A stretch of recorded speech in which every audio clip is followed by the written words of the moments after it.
अहम खबर अपने नाज़रीन तक पहुंचाएंगे। मुस्लिम लीग नून के कायद नवाज शरीफ ने कहा है कि अवाम मसाइल के हल के लिए मुस्लिम लीग की तरफ देख रही है। मुस्लिम लीग नून के लाहौर के सदर मलिक सैफुल मलूक खोकर से टेलीफोन पर गुफ्तगू में उन्होंने कहा कि हमेशा वादा पूरा करके दिखाया, आइंदा भी अवाम के एतमाद पर पूरा उतरेंगे। आपको बता रहे हैं मुस्लिम लीग नून के कायद नवाज शरीफ ने कहा है कि अवाम मसाइल के हल के लिए मुस्लिम लीग की तरफ देख रही है।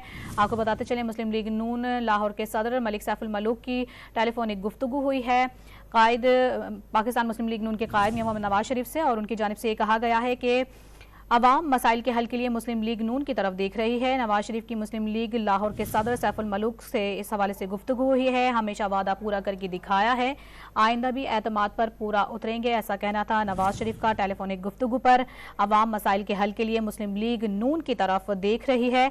आपको बताते चले मुस्लिम लीग नून लाहौर के सदर हैं सैफुल मलूक खोकर, उनसे नवाज शरीफ की टेलीफोनिक गुफ्तगू हुई है जिस पर उनका यह कहना था कि अवाम मसाइल के हल के लिए मुस्लिम लीग की तरफ देख रही है, हमेशा वादा पूरा करके दिखाया है और आइंदा भी एतमाद पर पूरा उतरेंगे।